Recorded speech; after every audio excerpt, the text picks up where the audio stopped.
everyone, welcome or welcome back. If you're new here, my name's Nina, and today we're talking all about clutter and the practice that kept me stuck for years and is blocking progress in almost every home I see. It's one of those things that people give me a lot of resistance about, but it is a reality we need to face because until we make changes, there is no way our home is going to ever be something that we're going to be able to actually maintain or keep looking clean. So what is this practice? Well, in a nutshell, it is trying to organize our clutter.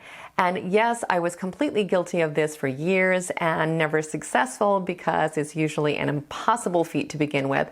But because I've been there myself, I really do understand the psychology behind it. It's a way of just trying to put a band-aid on the problem so we don't have to address the actual issue. If we convince ourselves that the issue isn't that we have too much stuff, it's just that we need to get organized, then we never need to part with anything. We can just keep shuffling everything around. Now, if this system actually worked, we would all have beautifully clean homes, which of course is not the case. And the reason why this system doesn't work is simple. Most of us have way more things in our home than we could ever maintain or organize.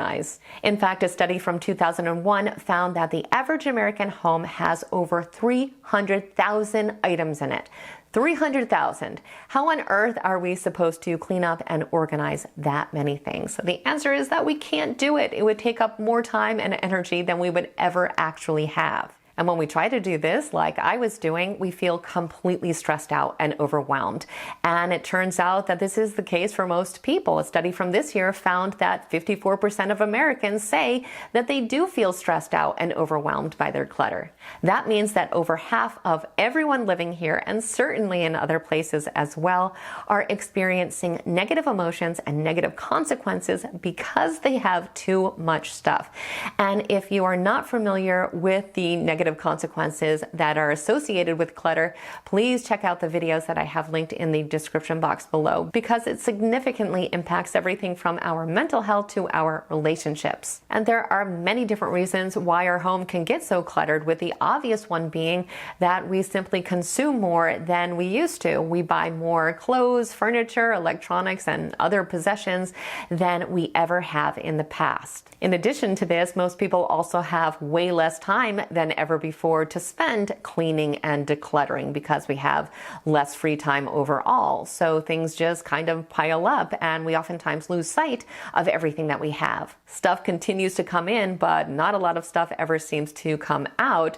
So we end up with homes that feel cramped and completely chaotic because the stuff has taken over.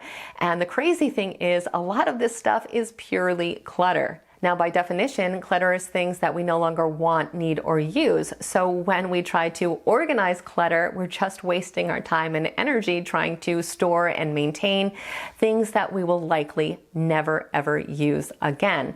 And because most of us have just so much stuff, it is seemingly an unending process, and it is absolutely exhausting. And here's the thing. Organized clutter is still overwhelming and stressful. It may be slightly less chaotic, but it is still chaotic.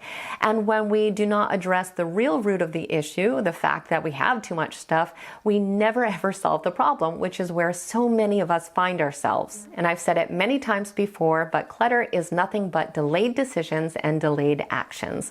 And it does make sense why we would want to put off decluttering because we are trying to avoid some kind of discomfort. We are trying to either avoid emotional discomfort or the discomfort that we associate with the actual process. But believe me when I tell you that decluttering is the only way to win this battle. If we continue to try to clean and organize 300,000 items, it's going to take us weeks or months to get everything looking decent. And then it's going to take about 2 seconds for everything to completely unravel once we start to try to actually live our life in it. It is a losing system that makes us feel like an absolute failure. And we are not a failure. We just have too much stuff.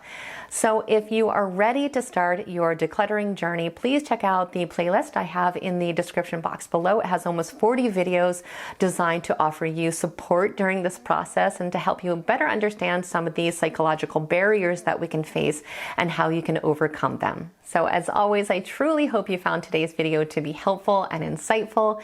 If you did, please like it, share it, and definitely become a subscriber if you aren't one already. I would absolutely love it if you stayed connected.